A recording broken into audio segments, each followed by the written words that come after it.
السلام علیکم، میں محمد الکنین اور اپنے یوٹیوب چینل نو سائڈ کے ساتھ فائنل تجزیہ جو ہے اس کی سیریز ہماری جاری ہے۔ پہلی 2 ایپیسوڈ اپلوڈ ہو چکی ہے، جس میں NA1 سے لے کر NA15 تک ہم کر چکے ہیں پہلی 2 ایپیسوڈز کے اندر۔ آج ہم اس سے آگے چلیں گے۔ اس سیریز کے اندر ہم آخری اپنا جو میرا فائنل تجزیہ ہے، پچھلے 2 ماہ سے جتنی چیزوں کو ہم نے ڈسکس کیا، اب ان کو ہم گیدر اور وائنڈ اپ کرنے کی کوشش کر رہے ہیں۔ ان کو کوشش کر رہے ہیں کہ ہمارے ناظرین تک ایک ہمارے اس چینل کے تھرو ہمیں جتنا بہتر لگ رہا ہے، جس سچویشن کو اس کو اینالائز کے بعد ہم بتا رہے ہیں کہ کس پارٹی کی پوزیشن، کس کینڈیڈیٹ کی اس سیٹ کے اوپر پوزیشن بہتر ہے۔ تو آپ میرے چینل کو سبسکرائب کر سکتے ہیں، لائک کریں، کمنٹ کریں، لوگوں کے ساتھ شیئر کریں اس کو، کیونکہ ہمارا ٹارگٹ ہے کہ 10,000 تک انشاءاللہ ہمارے جو سبسکرائبر ہے وہ الیکشن تک ہو جائے، کیونکہ اس کے بعد بھی آپ کو اور ہمارا ساتھ رہنا ہے۔ وہ مختلف چیزوں کو ہم ڈسکس کرتے رہیں گے انشاءاللہ۔ تو ابھی سٹارٹ کرتے ہیں ہمارا ویلاگ کو۔ اس ویلاگ کے اندر ہم کوشش کریں 5 سے 6 MNA کی سیٹ جو ہے وہ شروع کریں۔ پہلا ہمارا حلقہ ہے جی NA16۔ یہاں سے کیونکہ ہم 15 تک کر چکے ہیں NA16۔ پچھلی دفعہ یہاں سے مرتضیٰ جاوید عباسی مسلم لیگ نون کے جو رہنما تھے وہ یہاں پر جیت گئے تھے۔ ان کا مقابلہ یہاں پر علی اصغر کے ساتھ ہوا تھا۔ یہ پچھلی دفعہ انہوں نے اس سیٹ کے اوپر 95,000 ووٹ لیے تھے مرتضیٰ جاوید عباسی نے، وہ بھی اس وقت جب مرتضیٰ جاوید عباسی نے اچھے اور تگڑے یہاں پر کام کرائے۔ پھر اس کے بعد یہاں پر جو مقابلہ ہے علی اصغر خان کے ساتھ PTI کے، انہوں نے پچھلی دفعہ 82,000 ووٹ لیے تھے۔ یہاں پر آزاد حیثیت میں سردار یعقوب خان تھے، انہوں نے 32,000 ووٹ لیے تھے۔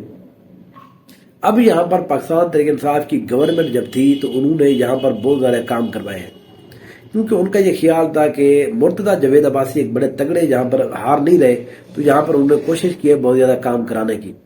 لیکن جیسے ہی یہاں پر PDM کی گورنمنٹ آئی تو مرتضیٰ جاوید عباسی صرف اپنے حلقے کے لیے 2 سے 2.5 ارب روپے کے پروجیکٹس لے کر آئے۔ ان کو مختلف انداز میں انہوں نے ٹھیکے بھی کرائے، جن کے اوپر الزام بھی لگ رہا ہے کہ وہ ٹھیکے جو ہے انہوں نے ٹھیک نہیں دلوائے۔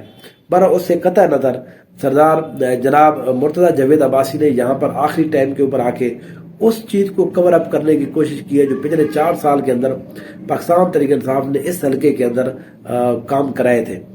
تو اب کے بار یہ وہ حلقہ ہے جہاں پر مقابلہ اس دفعہ بھی بڑا سخت اور تگڑا ہوگا۔ یہاں پر بڑی مشکل ہے بتانے میں کہ یہاں پر کون بندہ جیت جائے گا۔ یہاں پر مرتضیٰ جاوید عباسی کے ساتھ تھوڑا سا جو ایشو ہے وہ یہ ہے، یہاں پر ان کی نون لیگ جو ہے وہ تھوڑا سا ٹوٹ پھوٹ کا شکار ہے۔ سردار مہتاب عباسی صاحب کا گورنر KP کے، وہ ان کی مخالفت کر رہے ہیں۔ انہوں نے اس سیٹ کے اوپر جو ہے علی اصغر کی حمایت کا اعلان بھی کیا ہے۔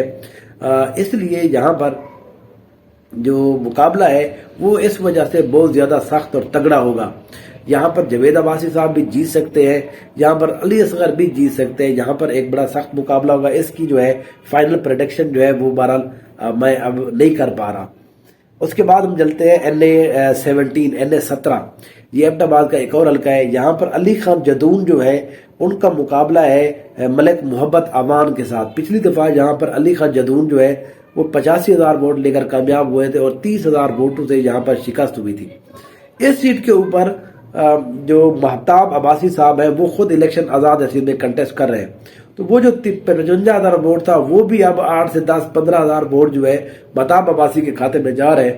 تو اس سیٹ کے اوپر کیونکہ KPK کی جو مشتاق غنی صاحب ہیں وہ سپیکر جو رہے ہیں، وہ بھی یہاں پر MPA کا الیکشن لڑ رہے ہیں یا ایبٹ آباد سے، تو یہاں پر بڑے اچھے کام شام کرائے ہیں پاکستان تحریک انصاف کی گورنمنٹ نے۔ تو اس طرح سے علی خان جدون جو ہے وہ PTI کے ساتھ کھڑے ہوئے ہیں، دوبارہ سے انہی کو ٹکٹ جاری کیا گیا ہے۔ تو میرا اپنا انالیسس یہ ہے کہ اس دفعہ بھی علی خان جدون اس سیٹ کے اوپر ایک کمفرٹیبل پوزیشن میں ہے، ان کو یہاں پر کوئی زیادہ مسئلہ نہیں ہے۔ اس کے بعد آ جاتے ہیں جی ہری پور کا ایک ہی حلقہ ہے۔ پچھلی دفعہ بھی یہاں پر ووٹ کے حساب سے بڑا اچھا ایک مقابلہ ہوا تھا، لیکن آخر میں جا کے فرق بہت زیادہ تھا، لیکن بہرحال ووٹ کے حساب سے اچھا مقابلہ ہوا۔ پچھلی دفعہ اس سیٹ کے اوپر عمر ایوب خان نے 1,72,000 ووٹ لیے تھے۔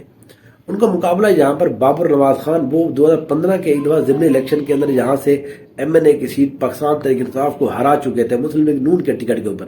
اب بھی وہ نون لیگ کے یہاں پر امیدوار ہیں۔ 18 کے اندر انہوں نے 1,32,000 ووٹ لیے تھے، تو ووٹ اچھے خاصے تھے 1,32,000، لیکن وہ فرق بہرحال پھر بھی 40,000 کا 39,000 کا جا کے بنا تھا۔